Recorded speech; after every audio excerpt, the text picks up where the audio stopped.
வணக்கம், welcome to come let's make learning fun. ஒரு small tip. நம்ம குழந்தைங்கள வெளியில் கூட்டின்னு போகும்போது டக்குன்னு ஓட ஆரம்பிச்சிடுறாங்க, குதிக்க ஆரம்பிக்கிறாங்க, தூக்கி போடுறாங்க. அந்த மாதிரி ஏதாவது ஒரு எக்ஸைட்மெண்ட்டில் பண்ணுற behaviours, especially in public places. ஒரு கல்யாணத்துக்கோ கோவிலுக்கோ போகும்போது இந்த மாதிரி பண்ணாங்கன்னா எப்படி ஹேண்டில் பண்ணணுங்கிறதுக்கு ஒரு குவிக் ஸ்மால் டிப்.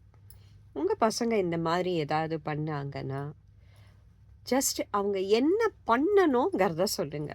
ஓடுறாங்கன்னு வச்சுக்கோங்க. ஓடாதன்னு சொல்கிறத விட வந்து நில்லு.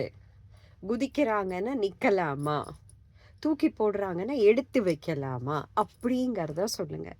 ஏன்னா நம்மளோட குழந்தைங்க வந்து அந்த மாதிரி பிஹேவியர்ஸ் பண்ணுறது இஸ் அன் எக்ஸ்ப்ரெஷன் ஆஃப் அவங்களோட சென்சேஷன்ஸ், அவங்களோட எக்ஸைட்மெண்ட். ஸோ ஹேண்டில் பண்ண முடியாததான் அவங்க இந்த மாதிரி ஒரு எக்ஸசிவ் எனர்ஜியை வச்சு எக்ஸ்ப்ரெஸ் பண்ணுறாங்க. ஸோ அந்த நேரத்தில் நீ ஓடாத, நீ ஏன் தூக்கி போடுறேன்னு கேட்டோம்னா அது அவங்களுக்கு மனசில் பதியாது. ஒரே ஒரு சின்ன விஷயம் சொல்கிறேன், யோசிச்சு பாருங்கள். உங்கள் குழந்தைங்கள ஸ்கூலுக்கு அனுப்புறீங்க, பசங்களை எல்லாரும் லைனில் நிற்க சொல்லுவாங்க, நம்ம குழந்தைங்க மாத்திரம் ஓடிட்டே இருப்பாங்க. அப்போது மிஸ்ஸு ஓடாதன்னு சொல்லுவாங்களா? சொல்ல மாட்டாங்க. வந்து நில்லு அப்படின்னு தான் சொல்லுவாங்க. ஸோ என்ன பண்ணணுமோ அதை தான் அவங்க இன்ஸ்ட்ரக்ட் பண்ணுவாங்க. நம்ம பசங்க அதை கேட்கவும் செய்வாங்க. இதே இதுதான் தெரப்பி செஷன்ஸ்லேயும். என்ன பண்ணக்கூடாதுங்கிறத நாங்கள் சொல்ல மாட்டோம், என்ன பண்ணணுங்கிறத ஒண்டி கொஞ்சம் குரலை வசதி சொல்லணும்.